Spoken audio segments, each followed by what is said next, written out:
Bienvenue sur Africa 24 pour cette nouvelle édition du Non-Stop Info. Au sommaire, Simone Gbagbo devant le juge ce lundi à Abidjan. L'ex-première dame ivoirienne sera entendue dans le procès sur la crise post-électorale de 2010-2011. Troisième semaine de grève pour les fonctionnaires gabonais.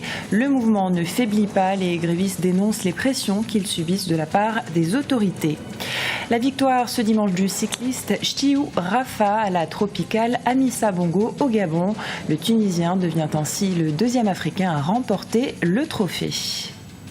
Comme ses 82 co-accusés, elle est inculpée d'atteinte à la sûreté de l'État.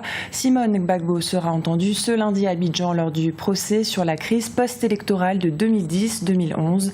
La cour d'assises va chercher à déterminer le rôle de l'ex-première dame ivoirienne dans les violences qui avaient embrasé le pays. Plus de 3000 personnes avaient péri en 5 mois d'exactions commises par les deux camps. Toujours en Côte d'Ivoire, dans le domaine de l'environnement, plus de 100 000 victimes du déversement de déchets toxiques ont assigné en justice ce vendredi aux Pays-Bas la société Trafigura. En 2006, le cargo Probo Koala avait déversé des déchets près d'Abidjan. Aujourd'hui, les victimes réclament des indemnités et le nettoyage des déchets. Les détails de Kekeli Afeto. L'affaire des déchets toxiques d'Abidjan relancée. Plus de 100 000 victimes du déversement de déchets toxiques par le cargo Probo Koala à Abidjan en 2006 ont assigné en justice ce vendredi la société affréteuse Trafigura aux Pays-Bas. Les plaignants réclament des indemnités ainsi que le nettoyage des déchets. Les victimes, évidemment, demandent simplement que réparation soit, que Trafigura soit reconnu coupable des faits graves qu'il a commis sur nos terres ici, ivoiriennes, et qu'il soit reconnu pour coupable et qu'il paye tout ce qu'il a causé comme dommages et intérêts aux populations. Spécialisée dans le courtage pétrolier, la multinationale Trafigura n'a jamais été condamnée pour ces déversements. L'État ivoirien peine à venir en aide aux nombreuses victimes de cette tragédie humaine et environnementale. Le sort des victimes a été laissé finalement pour compte parce que l'État n'avait pas tous les moyens qu'il fallait. L'État n'était pas préparé à gérer sur le long terme, même à court terme comme à long terme, cette catastrophe. Donc les victimes se sont retrouvées seules, elles se sont débrouillées dans les soins. Et aujourd'hui, là, nous constatons vraiment ce délaissement. Et c'est pour ça d'ailleurs qu'elles se sont organisées et que dans l'ombre, elles ont travaillé et qu'elles demandent justice aujourd'hui. Elles demanderont justice demain jusqu'à ce que Trafigura paye pour que cette affaire-là obtienne la justice que nous demandons. Le déversement des déchets toxiques du Probo Koala en août 2006 à Abidjan avait causé la mort de 17 personnes et des dizaines de milliers d'intoxications. L'assignation a d'ores et déjà été envoyée à la compagnie qui l'a reçue le 16 février dernier. La plainte sera envoyée au tribunal d'Amsterdam le 2 mars. Trafigura, qui a toujours nié que le déversement ait provoqué décès et maladies graves, se refuse à tout commentaire. La grève des fonctionnaires gabonais entre ce lundi dans sa 3e semaine. Les grévistes exigent une revalorisation des salaires. Lors d'une assemblée générale tenue ce samedi, les syndicalistes ont demandé à leurs adhérents de durcir le mouvement tout en dénonçant les pressions subies des autorités. Les développements de Kekeli Afeto. L'administration publique gabonaise fait face à une grève des fonctionnaires qui entre dans sa 3e semaine ce lundi. Ces derniers exigent une révalorisation salariale et une meilleure condition de travail. Lors d'une assemblée générale ce samedi 21 février, les syndicalistes ont demandé à leurs adhérents de durcir le mouvement. La grève actuelle est observée par Dynamique Unitaire qui regroupe un certain nombre de syndicats dans le secteur de l'éducation, dans la plupart des secteurs appartenant à l'administration publique, et du fait que le gouvernement a toujours promis l'augmentation des salaires aux agents publics que nous sommes, et n'a toujours pas respecté cet engagement.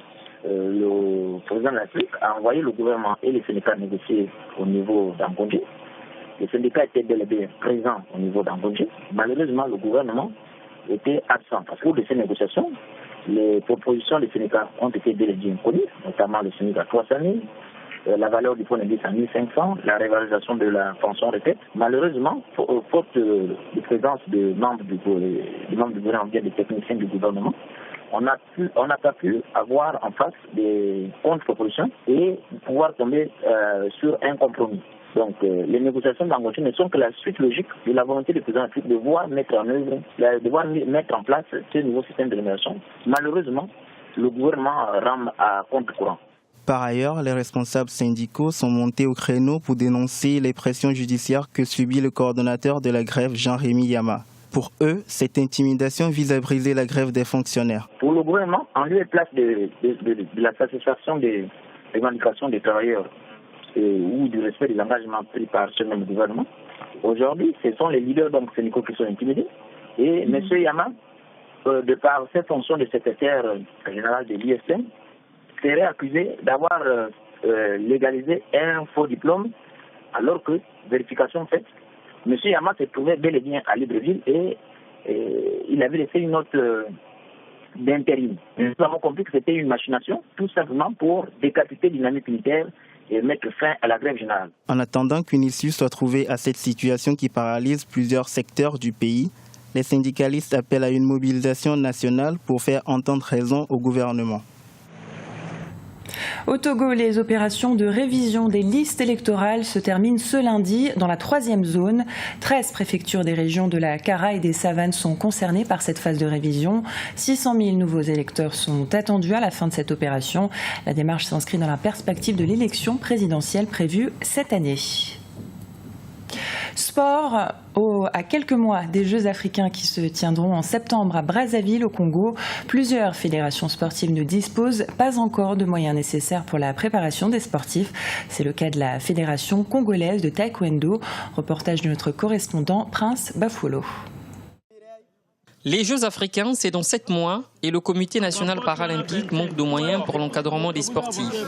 Dans le cadre de ces Jeux, 2 disciplines sont retenues pour ce comité, l'athlétisme et la dynamophilie. Pour être au point, les athlètes s'entraînent 3 fois par semaine.